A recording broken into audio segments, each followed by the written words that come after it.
السلام عليكم، ازيكم عاملين ايه؟ يا رب دايما تكونوا في احسن حال يا رب. النهارده هنعمل مع بعض شويه قرص كده للفطار، من غير اي تكلفه خالص ولا اي حاجه.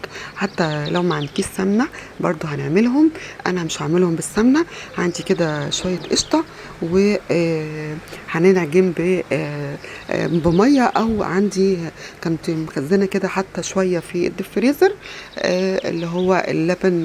من اللبن كنت عامله جبنه كده قريش، اللي هو الميه اللي بتنزل الشرش اللي هو بينزل بيبقى حلو قوي للمعجنات. انا عندي هنا كيلو من الدقيق، حطيت معلقتين سكر ومعلقه ونص خميره ومعلقه صغيره ملح، واقلب كل دول كويس، ومعلقه صغيره من البيكنج باودر، ومعايا كوبايه الا ربع زيت. هاخد كل ده على العجان وهديله تقليبه كده يتقلب كله كويس، الزيت في الدقيق والخميره والسكر. وبعد كده هنزل بقى بالميه، او لو عندك حليب انزل، طبعا هيكون افضل وافضل الحليب. فطبعا احنا بنقتصد في المكونات بتاعتنا، فهتعجني بميه، او لو ما عندكيش حليب الموجود عندك هتعملي بيه، مش هنقف ولا حاجه. بدل ما نشتري الكيلو بقد كده من الفرن ومش بيكفي ولا حاجه، ده يقعد معاكي كذا يوم، طلعيه تحطيه في الميكروويف او طلعيه من التلاجة او من الفريزر، هيبقى حلو جدا. والجو حر طبعا. انا هنا بقلب بالسباتولا كده، بنزل الجوانب الدقيق علشان كله يختلط مع بعضه. انا عندي هنا قشطه كنت مخزناها من وش اللبن، بشيلها في الفريزر. حطيت 7 معالق من القشطه على الكيلو دقيق بتاعي، وابتدي بقى اعجن واضيف شويه بشويه. هحط شويه بشويه الشاش اللي انا كنت شايلاه بعجن بيه، بيبقى معجنات حلوه جدا لغايه طبعا ما اشوف العجينه بتاعتي خلاص اتعجنت كويس جدا زي ما انتم شايفين كده. انا حاسه ان انا زودت شويه المواد السائله اللي هو الشرش، فهحط كده 3 معالق من الدقيق، وهديها بقى عجنه كده لفه كده بس كده. ودي كده العجينه بتاعتي خلاص اتعجنت كويس جدا. انا بسيبها ترتاح 10 دقايق، وبعد كده ببتدي اشكل فيها، ما بسيبهاش تخمر، لان انا بسيبها بعد ما اقطعها اعملها افردها القرص، ابططها، بسيبها لما تخمر، وبعد كده بدخلها الفرن. ابتدي اكور كويرات كده صغيره على حسب مقاس القرصه اللي انت عايزاها، لغايه ما اخلص كل كميه العجين، واغطيها طبعا بفوطه او بالاسترتش ريب. وبعد كده اخد من اول واحده انا قطعتها افردها. تمام. هتشوف طبعا السمك اللي انا عايزه افرده. انا ببطط كده بايديا، بجد انا بحس كده بملمس العجين وانا ببططها بايديا حلوه قوي. وطبعا انا اتعلمت كل ده، موضوع العجين ده اللي هو القرص، من خالتي. لما كنت بسافر المنصوره كنت بحب اتفرج عليها، هي وبتعمل لنا كل الحاجات الجميله ديت. بجد هي ايديها جميله، بتعمل كل حاجه حلوه.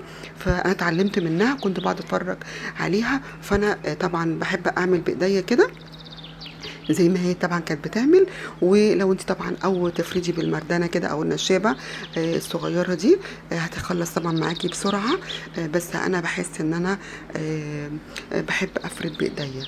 تمام. عندي وشفت السمك اللي انا عايزاه، هو ده السمك اللي انا بحب. اخلي مقاس القرصه زي نفس المقاس ده كده. وبعمل كده شويه من تكونوا رفيعين، يعني ما تكونش سميكه. وبحب طبعا تكون رقيقه جدا، لو مثلا تحطيها في الشاي بلبن او كده بتبقى طعمها حلو.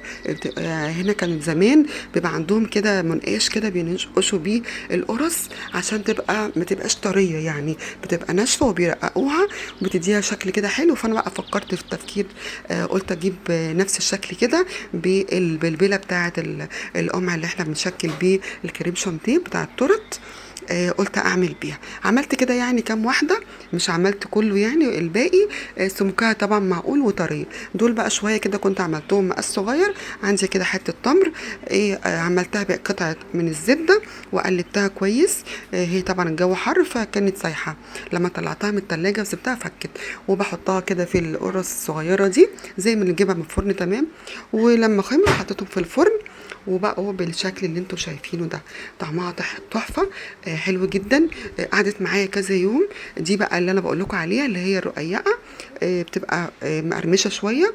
بتبقى بقى نحط عليها الجبنه مع الشاي بلبن، او تغطسيها كده في كوبايه الشاي، بتبقى طعمها تحفه جدا. بدل ما نشتري من بره، انا بشتري اللي هو البوريه او القرص الكيلو ب50 جنيه، النص ب25 جنيه، وكم واحده.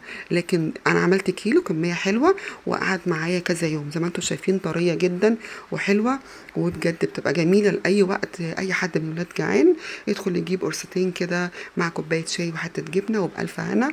اتمنى طبعا يكون الفيديو عجبكم. طبعا جريت الفيديو عشان ما يكونش الفيديو تقيل عليكم، يكون سريع وما يكونش ضيفه تقيله عليكم. وانتوا بقى شايفين كده القرصه اللي هي فيها التمر برضو طريه وحلوه قوي جميله. طبعا لو حابه ان انت تعملي بسمنه اعملي. اشوفكم على خير ان شاء الله في فيديو جديد، ومع الف سلامه.